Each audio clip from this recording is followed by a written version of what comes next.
You know, if I was 23 when you were 23, I would have took you all day. That's not possible. I would have been in the gym already 3 hours before you working on my game. Don't forget, I got all Defensive Player of the Year. Something you don't have. It don't matter. All I gotta do is get the ball at the elbow, swing through, hit right, pop, and that's all day. I would have just swiped the ball by the time you swung through. Not if I tuck it close to chest. Tuck it close to chest, and I'll have my foot ready to stop your hit right. If you stop my hit right, then all I gotta do is use my momentum and 360 spin off into a shot. You shoot right-handed, so I'll be on the left side right there ready to swat the ball. Not if I fade left. It's not going to happen. See, if I got the ball at the elbow free throw line, I would have just posted you up, and on the push-off, just reverse fadeaway and hit that. Any more obvious? You can't stop it. You can stop it when you know it's coming because you do it all the time. I did it so good that you had to copy my move. Yeah, so I know all I gotta do is beat you to the jump and swat it. See, now I'd hit you with the pump and footwork into a leaning forward shot and then just hit it off the glass. Not if I jump right where your foot needs to pivot. Easy, draw foul. 2 easy free throw buckets after that, and all I need are 5 more on you, and you'll have the best seats in the house to take more notes. That. Coming on a fast break, hit you with the in and out, you can't stop it. Your first step isn't as fast as you think. Ain't that fast, huh? Alright, let's take it to the court then. You 50 now, Pops. You gonna be more than dust after this. Alright, I hope you guys liked that little skit I did for you guys. The reason I did the skit is to show you how people play mentally in the game. I'm pretty sure Kobe and Michael did it all the time when they had finished practice, finished the game, and they were there with their teammates eating or something, or just sitting around, and they would be talking about mentally like what was happening or what had happened or what would have happened if they would have done this instead. And they're playing the game all in their head. It's kind of like people in chess where they think 3 moves ahead. You're pretty much doing the same thing in your head, but for basketball. So I'm gonna give you 3 reasons why you should be doing it, and 1 reason why it's not as effective as you think. The very first reason you should do it because it helps build your imagination and creativity for the game.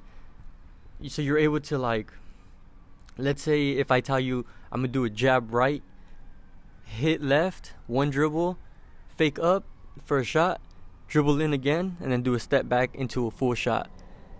Can you think of that in your head? When you think about that, it's kind of like if I'm a coach and I tell you, give me a hesitation into a 360 between the legs crossover. Would you be able to do that without seeing the move? It helps you mentally just understand what moves are what. And so when you do them, you know how to execute them right away. This helps you build up your bag.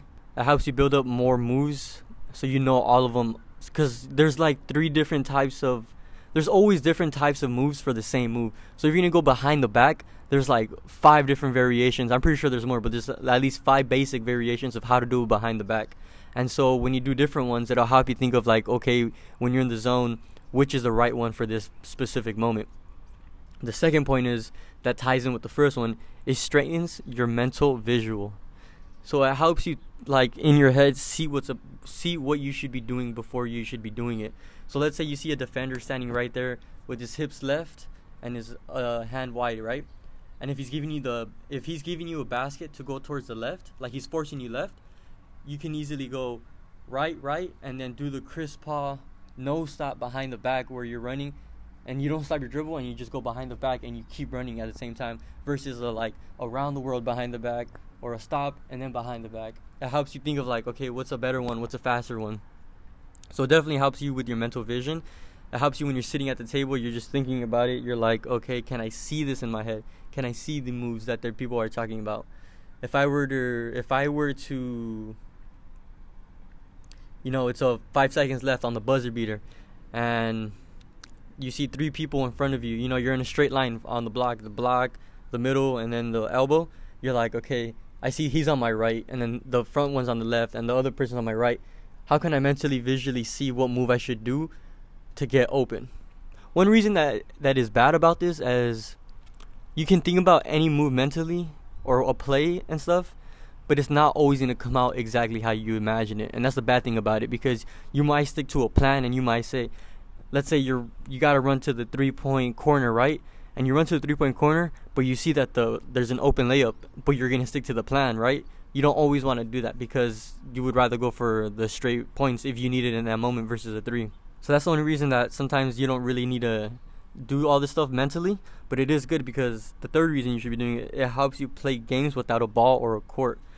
So when you're like, just the example you saw with the skit, when you're sitting down, you want to be able to play with someone one-on-one just in their head and think about moves that they would be doing versus what you would be doing. So if you say, what would you do if someone cracked you in the ribs and they're already driving in? What are you gonna do? I would easily say, if it's not a one-on-one, if it's a 5-on-5, I would yell out to the teammate to come, and I would still chase after him and try to get behind the block and see what the other person does. I would tell my defender, if this happens more than once, force him one way, and I'll be on the other side ready to go, make him go the other way. Try to make him do a double move so that when he goes up once, he'll be able to the second one, and that'll give me enough time to catch up and try to get him a swat. This is where it's fun. Like, you start playing in your head. What if I do a fake pump? At what point do you think the defender's gonna get, just stay still and then be able to not time it right to give you a swat? So these are 3 good reasons why you should do it, and one reason that it's kind of whatever is because it doesn't always turn out the way you want it to. I say you do it though anyways. It's so great to be able to play the game mentally and see it in your head and just play basketball without having a basketball in your hand.